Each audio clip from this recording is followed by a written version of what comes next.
Good morning everyone, welcome back to my channel, welcome to a new blog. আশা করি সকলে তোমরা খুব ভালো আছো।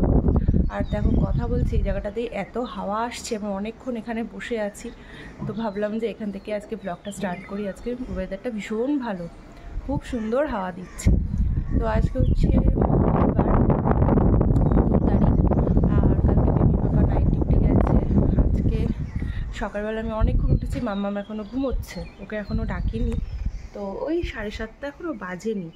তো সবার জন্য চা আমি বসিয়ে এসেছি, ঢাকা হয়ে গেছে, জাস্ট ওটা আমি ফ্লাস্কে ঢেকে রাখবো। আর আমি এখন সকালবেলা খাবো খালি পেটে ডাবের জল। আমি যেহেতু চাটা সকালবেলা কিচ্ছু খাচ্ছি না, জানো অনেক দিন হয়ে গেছে, তো এখন ওটাই খাবো। ফ্রেশ হয়ে গেছি। এখান থেকে আমার যেতে ইচ্ছা করছে না, এত হাওয়া দিচ্ছে, এই জায়গাটা এত সুন্দর এয়ারি না, খুব ভালো লাগছে। এই যে একদম কচি ডাব, কালকে মাম্মামকে স্কুল থেকে নিয়ে আসার সময় জানো তো 2টো ডাব নিয়ে এসেছি, তো এটাই খাবো এখন। আর এটা কেটে দেয়নি, বললো যে এই মুখটা ওঠালেই নাকি জল, মানে একটু খোঁচা দিলেই জল বেরিয়ে আসবে, যেহেতু একদম কচি। তো চলো এটাকে কাটি। ডাবের জলটা খুব একটা মিষ্টি না, যেহেতু কচি ডাব তো ওই জন্য খুব একটা মিষ্টি না। আর কি বলে যে মাম্মাম কালকে খেয়েছে, ওইটা খুব মিষ্টি ছিল, একটু শ্বাস ছিল তো। আর ডাব খেয়েছি আমরা আন্দামানে, মোটা মোটা শ্বাস, পুরো নারকেল টাইপের হয়ে গেছে, আর বড় বড় ডাব, বাট দাম প্রচুর। দাম এটা বলবো না যে দাম সস্তা, না মানে ডাবের দাম একদম এখানকার মতোই। ঠিক আছে ঠিক আছে, আচ্ছা লাইট। মাম্মাম এই সবে ঘুম থেকে উঠেছে, উঠে এবার ওর ফরমাইশ হচ্ছে ওর পাটা একটু টিপে দাও, ওকে একটু আদর করে দাও, তাই তো তাই তো। আচ্ছা, এখন মামির কাছে একটু আদর আদর না খেলে হয়? সকালবেলা আদর খেয়ে ঘুম থেকে উঠতে হয়। ছোট বেবিটার পা টিপে দিচ্ছি যাতে সারাদিন অনেক দৌড়াদৌড়ি করতে পারে। ছোট বেবিটার পা টিপে দিচ্ছি যাতে সারাদিন দৌড়াদৌড়ি করতে পারে, তাই না? তাই তো তাই তো তাই তো। স্কুল আছে কিন্তু আজকে। রান্নাঘরে চলে এসেছি, রান্নাবান্না করব। আর এই যে কড়াইতে ফোড়ন দিয়ে দিয়েছি, এখানে আলু কেটে নিয়েছি। আর আজকে হবে আমাদের রান্না চিকেন। কালকে রাত্রিবেলা চিকেনটা নিয়ে না ম্যারিনেট করে রেখেছিলাম টক দই নুন আর হলুদ দিয়ে, তো আজকে এইটাই আমাদের হবে। তো চলো রান্নাবান্না আগে করি। এদিকে মামামের খাওয়া হয়ে গেছে, ও একটু পরে রেডি হবে স্কুলের জন্য, একটু পরে রেডি করানো হবে। আগে দিকটা একটু সামলে নিই। পেঁয়াজ, কাঁচা লঙ্কা, আদা, টমেটো, রসুন যা যা দেওয়ার সব পেস্ট করে দিয়ে নিয়েছি। আর এরপরে এটা একটু কষিয়ে নিয়ে তারপরে বাদবাকি গুঁড়ো মশলাগুলো অ্যাড করবো। এটা একটু আস্তে আস্তে কষুন, কারণ রসুন আর আদার গন্ধটা এখনও যায়নি। এদিকে যে মশলা কষাচ্ছি, মশলা সব দিয়ে দিয়েছি। আর এদিকে প্যান বসিয়ে দিচ্ছি, ছোটো একটা প্যান। এর মধ্যে মামানোর গোলা রুটি বানিয়ে দেবো টিফিনের জন্য। ওকে একটাই বানিয়ে দেবো, কারণ ছোটো মানুষ অতটা খেতেও পারবে না।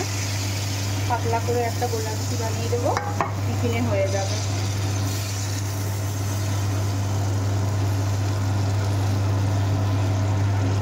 আর এই ফ্রাইং প্যানটা মানে এত সুন্দর হয়, আমার কাছে ভালো আছে দামি, বাট সেগুলোতে এত ভালো হয় না। মানে এটা এত কম দামে, এটাতে এত সুন্দর হয়। এই ফ্রাইং প্যানটা আমি ছাড়তেই পারবো না, এত ভালো। এটা দিয়ে দিয়েছি এর মধ্যে, এবার আস্তে আস্তে এটাকে কষাবো, কষিয়ে একদম ঢাকা দিয়ে রেখে দেবো। আস্তে আস্তে চিকেনটা হবে ভিতর থেকে। এখন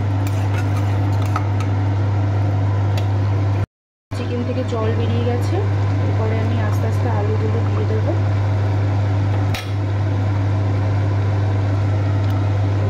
আর এইদিকে আমি বসিয়েছি লাউ শাক, এটাকে ঢেকে দিতে হবে।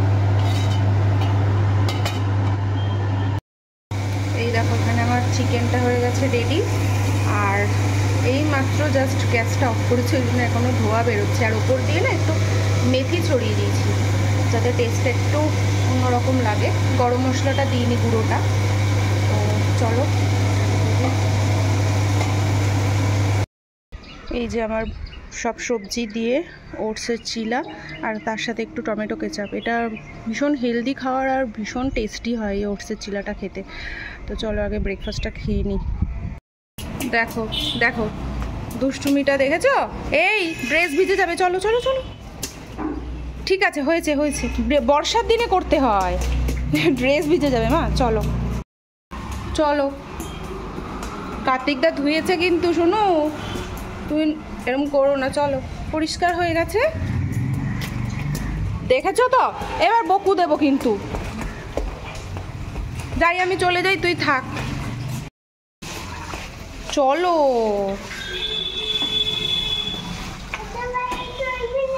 আরশোলাটা দাও তো কার্তিকদা বার করে, আরশোলাটা ধরিয়ে দাও তো, ইঁদুরের আরশোলাটা। তাহলে চল চল চল, পালা পালা পালা পালা। ঠিক আছে চলো, ঘরে চলো, পালাও, তোমাকে পালাতে বলছে। তুই পালা, তুই চল। পাপাকে দেবে, মামিকে, পিসিকে, সবাইকে দেবে ওইটুকুনি চিপস? ঠিক আছে ঠিক আছে। ওলে বাবা লে, ওলে বাবা, ঠিক আছে, সবাইকে দিয়ে খেতে হয়, বলো শোনো। মামামকে স্কুল থেকে নিয়ে আসলাম, এসে আমি আবার বেরোলাম, ভাবলাম একটু পার্লারে যাব, কিন্তু পার্লারটা বন্ধ। আমি 15 মিনিট ধরে দাঁড়িয়েছিলাম, ভাবো এই গরমে দাঁড়াতে ইচ্ছা করে তো। যাই হোক, শেষমেশে কি আর করবো, যে কিছু বাজার করে নিয়ে এসেছি সবজি। এইখানে তোমার ফুলকপি, কুমড়ো, তারপরে এই যে ডাঁটা বেগুন, এই বেগুনটা আজকে ভাজা করবো জানো তো খাওয়ার সময়। তো আর হচ্ছে এই যে আমাদের হচ্ছে ভাত বসিয়েছি, মামাম এখন খাচ্ছে। আর শাকও এনেছি, শাকটা তো আর ধুতে পারলাম, মানে সবজি টবজি সবসময় সব কিছু ধুয়ে ফ্রিজে রাখি, বাট এই শাকটা এখন আর ধোবো না, এই শাকটা একদম প্যাকেট করে রেখে দেবো। বেবির পাপা জাস্ট এক্ষুনি বেরোলো, ও আস্তে আস্তে আমার ভাত হয়ে যাবে, এসে স্নান টান করবে, ফ্রেশ হবে, তারপর খাবে। ততক্ষণে আমি বেগুন ভাজা বসিয়ে দেবো, গরম গরম বেগুন ভাজা, তার সাথে ভাত, দারুণ একটা কম্বিনেশন। আর ভাজাভুজি না একটু গরম গরম ভাল লাগে, এই ঠান্ডা একদম ভাল লাগে না। এই যে এখন বেগুন ভাজা বসিয়েছি, একটু বেসনে চুবিয়ে ভাজছি, তাতে গিয়ে তেলটা একটু কম টানে আর খেতেও বেশ ভালো লাগে। আর একটু পাতলা পাতলা করে বেগুনগুলো কেটেছি জানো তো। আর এই দিকে আমার হয়ে গেছে ভাত, জাস্ট একটু আগে নামানো হয়েছে। হাজব্যান্ডের থালা সাজিয়ে দিয়েছি, এখানে বেগুন ভাজা আছে, আর এই যে স্যালাড কেটেছি একটু, আর এখানে চিকেনটা বেড়ে দিয়েছি, আর এখানে এই যে লাউ মুখ করেছি, লাউ মুখটা দিয়ে আগে খাও বেগুন ভাজা দিয়ে।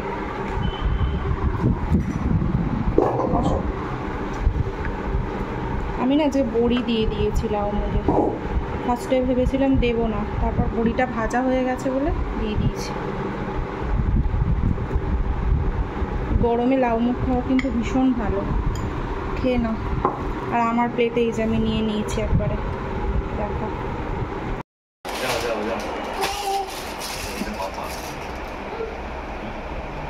তোমার জন্য নেই, এটা পাপার জন্য তো। তোমার নেই, তোমার নেই। এটা নাও, এটা কার, এটা কার, এটা কার, এটা কার, এটা কার। না দিদি ভাই নয়, তোমার। হ্যাঁ, এই তো আরেকটা আছে, আরেকটা আছে। থ্যাংক ইউ বলো। এর মধ্যে দাও, এর মধ্যে এতগুলো। সন্ধ্যাবেলায় মাম্মামকে রেডি করিয়ে নিয়ে এখন যাচ্ছি হচ্ছে ঠাম্মু দাদুর বাড়ি। আর পয়লা বৈশাখে যে জামা কাপড়গুলো কিনেছি ওগুলো আমার কাছে রয়ে গেছে, তো ওগুলো আজকে দিয়ে দেবো। আর এই তো বিকেল দিয়ে লাফাচ্ছে, ডেকে ডেকে ওর পাপাকে তুলে দিল, নাইট ডিউটি করে এসেছিলো, বেচারা একটু ঘুমাচ্ছিল, এমন লাফালাফি করছে ও ঘাড়ের মধ্যে উঠে। দাও দাও দাও। চলো, জামা কাপড়গুলো এখানেই রাখা আছে। না না, চুলটা আঁচড়াবে, পাপাকে দাও, চিরুনিটা দিয়ে আসো, দাও, নাহলে কিন্তু যাবো না ঠাম্মু বাড়ি। এইরকম ভাবে বুঝিয়ে বুঝিয়ে ওকে কাজ করাতে হয়, ফুর্তিতে আর 1 সেকেন্ডও ধরছে না। দেখো আমার সঙ্গে গিয়ে মহাভারত পাঠ করে বলে আজকে শেষ করে গেল, আমি পড়তে থেকে ও পড়তে থেকে শেষ করে গেল, তাই না? তাই না? শেষ করে কাগজটা আমাকে দিয়ে দাও। তাড়াতাড়ি খাও, আজকে একটু চকলেট পেয়েছে ভাগ্যবশত, ওকে চকলেট তো দেওয়া হয়ই না। আজকে আসলে ভ্যাকসিন দিয়েছে না, তোমার ছেলে ইনজেকশন দিয়েছে, তো ওই জন্য একটু চকলেট দেওয়া হয়েছে আজকে। হ্যাঁ আজকে না না না, কিসের এটা? ইনজেকশন দেখবে না, মামি দুষ্টু না, পাপা দুষ্টু। মামি ইঞ্জেকশন দেয় না? দেয় না? পাপা দেয় কেবল না? না, খাওয়াটা শেষ করো। শেষ তুমিও করো। বড় হয়ে ডাক্তার হয়ে পাপা দুষ্টি করছে, তখন পাপা বুড়ো হয়ে যাবে, তুমি ইঞ্জেকশন দিবে। এও আমি তোমাকে ইঞ্জেকশন দিই। চামচটা দাও। চামচটা দাও না। খাবো কিভাবে? আমি একটা চামচ। আসো আসো আসো খা। ও, ও একা একা খাবে? আচ্ছা ঠিক আছে, আমাকে দিয়ে দাও চামচটা। এটা দিয়ে দাও, তোমাকে আমি আলাদা চামচ দিয়ে দিচ্ছি, এটা দিয়ে দাও। আমাকে দিয়ে দাও, এটা এখানে রাখো। তুমি কেন থাকো, আমি নিয়ে আসছি। তো তোমার আসতে হবে না, আবার ব্যথা পেয়েছো না? ব্যথা দেখো রাত্রির বাজে 11টা, ঠিক আছে? তো এখন ওর পাপার সাথে খেলু করছে। ঘুম পাড়াতে গেলাম, সে ঘুমালো না। এই যে আর একজন, দুজনে মিলে খেলছে। কোনো মানে হয়? ঠিক আছে, খেলুই করো, ঘুম করতে হবে না আজকে। আজকে চিকেন আর রুটি। এখানে আমার হচ্ছে একটা রুটি আর ওর দুটো রুটি। এই যে